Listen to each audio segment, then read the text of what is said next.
আসসালামু আলাইকুম, সবাইকে শুভেচ্ছা জানাচ্ছি। মাসুম মাহবুব, আপনারা দেখছেন আপনাদের ইউটিউব চ্যানেল এবং মাসুম মাহবুব ফেসবুক পেজ। দর্শক, সাউন্ড এবং ভিডিও যদি স্পষ্ট ক্লিয়ার থাকে আমাকে একটু কমেন্ট করে জানান যে সব শুনতে এবং দেখতে পাচ্ছেন কিনা। আজকের সাউন্ড কেমন সেটাও আমাকে একটু জানাবেন। দর্শক, আজকের সবচেয়ে বড় যে খবরটি, ইরান আমেরিকার মধ্যে একটা বড় না মহাযুদ্ধ লেগে যেতে পারে সেই আশঙ্কা তৈরি হয়েছে। আমেরিকা তার ওয়ারশিপ নিয়ে, তার নেভি টিম নিয়ে, আকাশে তার অ্যাটাকিং হেলিকপ্টার নিয়ে হরমুজে প্রবেশ করে গেছে। পাশাপাশি তার সবচেয়ে বড় রণতরী জর্জ বুশ ইতিমধ্যে হরমুজ মানে ইরানের জলসীমার উদ্দেশ্যে এগিয়ে আসছে আফ্রিকা অঞ্চল দিয়ে। পাশাপাশি ভারতের তেলের ট্যাঙ্কারে ইরান হামলা করেছে। এটা নিয়ে ভারতের থাকা ইরানের রাষ্ট্রদূতকে তলব করা হয়েছে। পাশাপাশি সবচেয়ে যে বড় খবরটি সেটি হলো, এবার ইরানের সাথে বড় ফ্রেমে যুদ্ধের জন্য আমেরিকা ইসরায়েল নতুন পরিকল্পনা নিয়ে মাঠে নেমেছে এবং তারা ইরানের জাহাজ পাওয়া মাত্র অ্যাটাকের ঘোষণা দিয়েছে। সবকিছু মিলে মধ্যপ্রাচ্য আবারও অশান্ত হয়ে উঠছে। আমি আপনাদেরকে সংক্ষিপ্ত সময়ের মধ্যে এই খবরগুলো দেওয়ার চেষ্টা করব। আপনারা সবাই শুনতে এবং দেখতে পাচ্ছেন আশা করি। প্রথম যে ঝামেলাটি হয়েছে, ডোনাল্ড ট্রাম্প হরমুজ প্রণালী ছাড়বেন না, তিনি ঘোষণা দিয়েছেন। আর ইরান বলছে, তুমি হরমুজ থেকে না গেলে আমার অবরোধ অব্যাহত থাকবে। অর্থাৎ ইরানের জলসীমা হরমুজে আমেরিকা উড়ে এসে জুড়ে বসে বলছে এটা এখন অবরোধ চলবে। ইরান আমেরিকার সাথে যতগুলি আলোচনা করেছে পাকিস্তান, মিশর বা টার্কির মাধ্যমে, প্রত্যেকটি জায়গায় ডোনাল্ড ট্রাম্প বলছেন একটা, পরবর্তী ইসরায়েলের চাপে পড়ে করছেন আরেকটা। মার্কিন গণমাধ্যমগুলো ডোনাল্ড ট্রাম্পের কিছু তথ্য প্রচার করেছেন। গত 4 বছরে ডোনাল্ড ট্রাম্পের কিছু আমলনামা প্রকাশ করেছেন। বলা হচ্ছে, গত 4 বছরে ডোনাল্ড ট্রাম্প প্রতিদিন গড়ে 35 বা 34 বার মিথ্যা কথা বলেছেন। অর্থাৎ ডোনাল্ড ট্রাম্পের পুরো আমলনামাকে পর্যবেক্ষণ করে মার্কিন গণমাধ্যমগুলো বলছে, গত 4 বছরে ডোনাল্ড ট্রাম্প গড়ে প্রতিদিন 34 বার বা 35 বার মিথ্যা বলেছেন। বুঝতে পারছেন আমলনামা কত সুন্দর, তার কত পরিষ্কার পরিচ্ছন্ন আমলনামা। একটা বৃহৎ রাষ্ট্রের প্রেসিডেন্ট গড়ে 34 থেকে 35 বার মিথ্যা বলেছে, যেটা রেকর্ডেড। এ আড়ালে যেগুলো রেকর্ড হয়নি ক্যামেরায়, সেটার কথা বলা মুশকিল। তাহলে সংখ্যাটা কত হবে? পাকিস্তান পড়ে গেছে সবচেয়ে বড় চাপে, কারণ পাকিস্তান এই দুটো দেশের মধ্যে আলোচনা চালিয়ে যাচ্ছিল। পাকিস্তান চেষ্টা করছিল যে কোনোভাবে এই দুটো দেশের মধ্যে সম্পর্ককে ধরে, মানে যুদ্ধবিরতিটা ধরে রাখা এবং একটি সমাধান যেন হয় দু রাষ্ট্রের মধ্যে, এটি পাকিস্তান মনে প্রাণে চেয়েছিল। এই জন্য আসিম মনির, শাহবাজ শরীফ ব্যাপক কাজ করেছে এবং আসিম মনির ইরানের সফর করেছেন ইরানকে রাজি করাতে আমেরিকার প্রস্তাবে। ইরান পাকিস্তানের বন্ধু রাষ্ট্র বলে ইরান রাজিও হয়েছে। এরপর ইরান হরমুজ প্রণালী খুলেও দিয়েছে। যখন ইরান হরমুজ প্রণালী খুলে দিয়েছে, আমেরিকা এটাকে নিজের বিজয় হিসেবে দেখে নিজের অবরোধ অব্যাহত রেখেছে। এরপর 24 ঘন্টা পর ইরান আবারও হরমুজ প্রণালী বন্ধ করে দেয়। এবার আমেরিকা ইসরায়েল, যেমন আল জাজিরার হিসেবে বা আল জাজিরার তথ্য মতে, আল জাজিরা বলছে আমেরিকা ইসরায়েল ইরানের বিরুদ্ধে একটি বড় আক্রমণের প্রস্তুতি নিচ্ছে এবং ইসরায়েলের গণমাধ্যমগুলো এই তথ্য নিশ্চিত করেছে যে তারা একটা বড় আক্রমণের জন্য কাজ শুরু করেছে এবং তারা সেইভাবেই মধ্যপ্রাচ্যের সকল সামরিক শক্তি সরঞ্জাম জড়ো করছে। এখন প্রশ্ন হলো, আমেরিকা আসলে চাইছে কি, ইসরায়েল আসলে চাইছে কি? তারা ইরানের ধোলাই খাবার পর তারা চেয়েছিল যুদ্ধবিরতি দিয়ে কিছুদিন সময়। এই সময়ের মধ্যে আমেরিকা নতুন করে তার অস্ত্র নিয়ে আবারও মধ্যপ্রাচ্যে ঘাঁটি কাটবে, কারণ ইরান এই অঞ্চলে মার্কিন ঘাঁটিগুলোকে ধ্বংস করেছে, প্রতিরক্ষা ব্যবস্থাগুলোকে ধ্বংস করেছে এবং মার্কিন সেনাবাহিনীদের ব্যাপক ক্ষতি করেছে। এটিকে কয়েকদিনের মধ্যে নতুন করে রিপ্লেস করে ইরানের সাথে লড়াইটা। কিন্তু পৃথিবীকে আমেরিকা ইসরায়েল দেখিয়েছে তারা শান্তির জন্য আলোচনা করতে চায়, কিন্তু ঘটনা ছিল ভিন্ন। ইরান হরমুজ প্রণালী খুলে দেওয়ার পর আমেরিকা সেখান থেকে যায়নি। ইরান বলল তোমার শর্ত ছিল তুমি এখান থেকে চলে যাবা, তুমি যাচ্ছ না কেন? তখন ইরান বন্ধ করে দিয়েছে। পাশাপাশি ইরান বলে দিয়েছে যে হরমুজ প্রণালী দিয়ে প্রতিটি জাহাজকে টোল দিয়ে যেতে হবে। ইতিমধ্যে বেশ কিছু জাহাজ টোল দিয়ে গেছে। হঠাৎ করে আমেরিকার অন্যতম মিত্র ভারত বা ইসরায়েলের সবচেয়ে প্রিয় বন্ধু ভারত, ইসরায়েল এবং আমেরিকার শক্তি নিয়ে হরমুজ প্রণালী অতিক্রম শুরু করলে সেই ভারতীয় জাহাজটিতে ইরান আক্রমণ করে বসে। এরপর ইরানের রাষ্ট্রদূত যিনি ভারতে আছেন তাকে তলব করেছে আমেরিকা, ভারত, এবং তাকে বলা হয়েছে যে আমরা তো ইরানের বন্ধু রাষ্ট্র, আমরা তো ইরানের ইচ্ছার বাইরে কিছু করছি না, তাহলে আমাদের উপর আক্রমণ করা হলো কেন? ইরান তাকে সাফ জানিয়ে দিয়েছে যে তুমি ইসরায়েলের মিত্র এবং তুমি তলে তলে ওদের হয়ে কাজ করছো।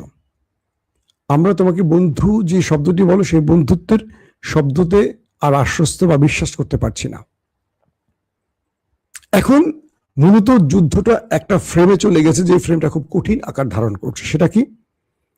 আমেরিকা তার সকল শক্তি নিয়ে হরমুজে চলে আসছে, তার নেভিকে হরমুজে টেনে আনছে, তার প্রচুর ওয়ারশিপকে আনছে, তার অ্যাটাকিং হেলিকপ্টারগুলোকে নিয়ে আসছে। অর্থাৎ ইরানের যে কোনো সময় আজকালকের মধ্যে আবার বড় আক্রমণ ঘটিয়ে ফেলতে পারে এই দেশ দুটো। বলা হচ্ছে আমেরিকা এখন ইরানের জাহাজ যদি হরমুজে পায়, এটা হলো আজকে সবচেয়ে ভয়ঙ্কর খবর। আমেরিকা ঘোষণা দিয়েছে তারা যদি হরমুজে ইরানের কোনো জাহাজ পায়, হয় সেটাকে আক্রমণ করে ধ্বংস করবে, অথবা সেটাকে তারা আটকে রাখবে। অর্থাৎ কিডন্যাপ বলা যায় যদি আমরা বাংলা ভাষায় বলি। মানে হরমুজ প্রণালী হলো ইরানের জলসীমা। সেখানে আমেরিকা এখন ইরানের জাহাজ পেলে হয় আক্রমণ করবে, অথবা আমেরিকা সেই জাহাজটিকে নিয়ে যাবে, দখলে নেবে, তার পক্ষে দখলে নেবে। ইরান বলছে যে তুমি আমার জলরাশিতে আমার জাহাজ আটকাবার কে? আমেরিকা বলছে আমি বিশ্বমোড়ল, আমার কোনো আইন কানুন লাগে না, আমি যা বলবো তাই হবে। এখন মুস্তফা খামেনির পক্ষ থেকে ইরানের বাহিনীগুলোকে সর্বোচ্চ নির্দেশ পাঠানো হয়ে গেছে আরেকটা বৃহৎ যুদ্ধের জন্য। ইতিমধ্যে ইরান বলে দিয়েছে এই যুদ্ধে তারা গত 1 থেকে 2 মাসের মধ্যে যে নতুন মিসাইলগুলো তৈরি করেছে এগুলো ব্যবহার করতে যাচ্ছে। বুঝেননি বিষয়টি? অর্থাৎ যে যুদ্ধটা শুরু হলো ইসরায়েল এবং আমেরিকার সাথে ইরানের, এই যুদ্ধের সময়ের মধ্যেই ইরান নতুন কিছু মিসাইল তৈরি করেছে। এই মিসাইলগুলো কিভাবে তৈরি করেছে, কেন তৈরি করেছে, সেটার ব্যাখ্যায় আসছে এরকম যে ইরান তার পূর্বের মিসাইলগুলো দিয়ে আক্রমণ করেছে শত্রুদের। এই মিসাইলগুলো কোনটা ফেল করেছে, কোনটা সফল হয়েছে, তার উপর একটা পর্যবেক্ষণ তৈরি করেছে ইরান। এবং এই আক্রমণের মধ্যে যে মিসাইলগুলো সফলভাবে আমেরিকা, ইসরায়েল বা গালফে হিট করেছে, সেই মিসাইলগুলোকে আরো আপগ্রেড ভার্সনে ইরান তৈরি করছে এবং শত্রুর দুর্বলতাগুলো ইরান চিহ্নিত করতে পারায় ইরান এখন নতুন আদলে নতুন ভেরিয়েন্টের মিসাইল তৈরি করছে। ইরানের পক্ষ থেকে বলা হয়েছে এই মিসাইলগুলো তারা গত 1-1.5 মাস বা 2 মাসের মধ্যে তৈরি করেছে। বুঝতে পারছেন? অর্থাৎ যে লড়াইটা হয়েছে ওই দেশগুলোর সাথে ইরানের, যে মিসাইলগুলো সফলতা পেয়েছে, আবার শত্রুর দুর্বলতা কোন কোন টাইপের, কোন কোন পজিশনে, সেই পজিশনগুলোকে চূড়ান্ত করেছে।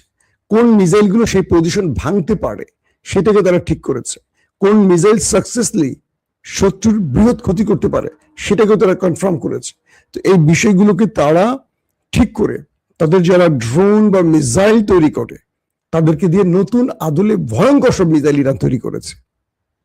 এবং ইরান বলছে এই মিসাইলগুলো তারা এবার ব্যবহার করবে শত্রুর বিরুদ্ধে। পাশাপাশি আল জাজিরা বলছে যে ইরানের 40% ড্রোন এখনো অব্যাহত আছে। আমেরিকা যে দাবিটি করেছে যে ইরানের ড্রোন বা মিসাইল স্টোরেজ তারা শেষ করে দিয়েছে, ধ্বংস করে দিয়েছে, আল জাজিরা বিভিন্ন তথ্য উপাত্ত সংগ্রহ করে বলছে যে না, ইরানের 40% ড্রোন এখনো ঠিক আছে। আর ইরান বলছে তাদের কাছে আছে প্রায় 80,000-এর উপর ড্রোন এখনো অক্ষত, যেগুলো শত্রুর বিরুদ্ধে তারা ব্যবহার করতে যাচ্ছে। পাশাপাশি প্রতিদিন তাদের অজস্র ড্রোন এবং মিসাইল তৈরি হচ্ছে। অর্থাৎ এই 80,000 পূর্বের মিসাইল যেগুলোর হিসেব বলছি আমি, কিন্তু নতুন করে যেগুলো প্রতিদিন চলছে ফুল টাইম কাজ, 24 ঘন্টায় মিসাইল ড্রোনের নির্মাণ কাজ চলছে, এগুলো ইরান তার হিসেবে তোলেনি। এই পরিস্থিতিতে এখন পৃথিবী আরেকটি অনিশ্চিত যাত্রায় এগিয়ে চলছে। সেটা কি? যে কোনো সময় আমেরিকা সিজফায়ার লঙ্ঘন করবে, ইসরায়েলকে নিয়ে ইরানে আবারও ব্যাপক আকারে বোম্বিং করবে। এটা আল জাজিরা বলছে। যে কোনো সময় ইরানে এই দুটো দেশ আবার বোম্বিং শুরু করতে পারে। তাদের কাছে এই গোপন তথ্যগুলো আছে, আল জাজিরার রিপোর্টে বলা হয়েছে। আর ইরানও সেটাকে মোকাবেলার জন্য তার প্রস্তুতি সম্পন্ন করেছে। তো যেটি শুরুতে বললাম, যে রাষ্ট্রগুলো আলোচনা করেছেন সেই রাষ্ট্রগুলো এখন ডোনাল্ড ট্রাম্পের কারণে বিপদে পড়ে গেছেন। পাকিস্তান আমেরিকাকে বলছেন যে আপনারা বারবার আমাদেরকে টেনে আনছেন এই যুদ্ধবিরতির মধ্যে, কিন্তু শেষ পর্যন্ত কোনো কথা রাখছেন না কেন? এতে করে কি করে যুদ্ধবিরতি ঘটবে বা বিশ্ব শান্তি ফিরে আসবে? আমেরিকা আসিফ মুনির এবং শাহবাজ শরীফকে ধন্যবাদ পাঠিয়েছেন এবং তিনি যুদ্ধবিরতির নাম করে আমেরিকাকে যে সুযোগ পাইয়ে দিয়েছে, সুবিধা এনে দিয়েছে, এটার জন্য থ্যাঙ্কস শুধু নয়, সঙ্গে তিনি ফিফা প্রধানকে, মার্কিন প্রেসিডেন্ট ডোনাল্ড ট্রাম্প ফিফা প্রধানকে, ফুটবল যে আসছে বিশ্বকাপ ফুটবল, সেই ফুটবলে ন্যাটোর কোনো দেশকে বাদ দিয়ে পাকিস্তানকে সেই ফুটবলে সংযুক্ত করার আবেদন করেছে পাকিস্তানের প্রতি কৃতজ্ঞতা স্বরূপ। পাকিস্তানের জনগণ বলছে পাকিস্তান খেলে ক্রিকেট, ফুটবলে তারা ভালো না। এখন আমাদের বাংলাদেশের ফুটবল টিমকে যদি বিশ্বমঞ্চে অর্থাৎ বিশ্বকাপের মতো মঞ্চে নামিয়ে দেয়া হয়, তাহলে আমাদের সম্মান বাড়বে না কমবে? একবার বলেন তো। প্রতিটা দল বাংলাদেশকে কয়েক ডজন করে যখন গোল দেবে, বাংলাদেশ একটি ম্যাচ দূরের কথা, প্রতিদিন যদি 10টা 12টা 15টা করে গোল খায়, বাংলাদেশের অবস্থাটা কি হবে? তো পাকিস্তানের জনগণ বলছে যে আমরা ক্রিকেটে ভালো, আমরা বক্সিং এ ভালো, বা আরো বিষয়, আমরা মানে ডোনাল্ড ট্রাম্পের এই প্রস্তাবের সাথে সম্মত নই যে ফুটবল বিশ্বকাপে পাকিস্তান গিয়ে বেজ্জতি হতে কোনো দরকার নেই, আমাদেরকে অন্য ক্ষেত্রে তোমরা কোনো সুবিধা এনে দাও। ডোনাল্ড ট্রাম্পের অবস্থা বুঝছেন তো?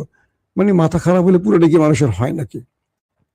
এখন পাকিস্তানকে বিশ্বকাপে খেলানোর সুযোগ করে দিতে ফিফা প্রধানকে ডোনাল্ড ট্রাম্প ফোন দিছে। আমার মনে হয় ডোনাল্ড ট্রাম্পের উচিত বাংলাদেশের দিকে একটু নজর রাখা।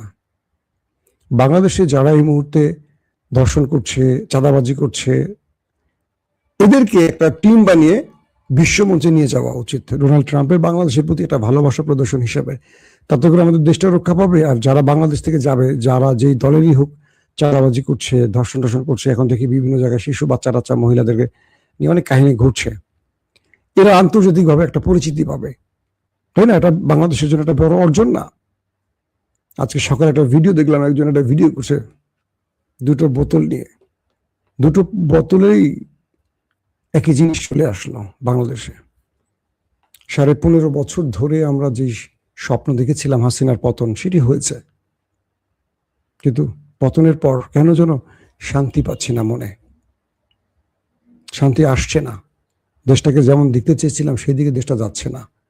যাদের উপরে স্বপ্ন ছিল তারা আমাদের স্বপ্নগুলোকে নষ্ট করছে কিনা বুঝতে পারছি না। আর একটু সময় নিয়ে দেখি কি হয়। অনেকে বলেন বাংলাদেশের খবর দিতে, আসলে বাংলাদেশের খবর দেব কে?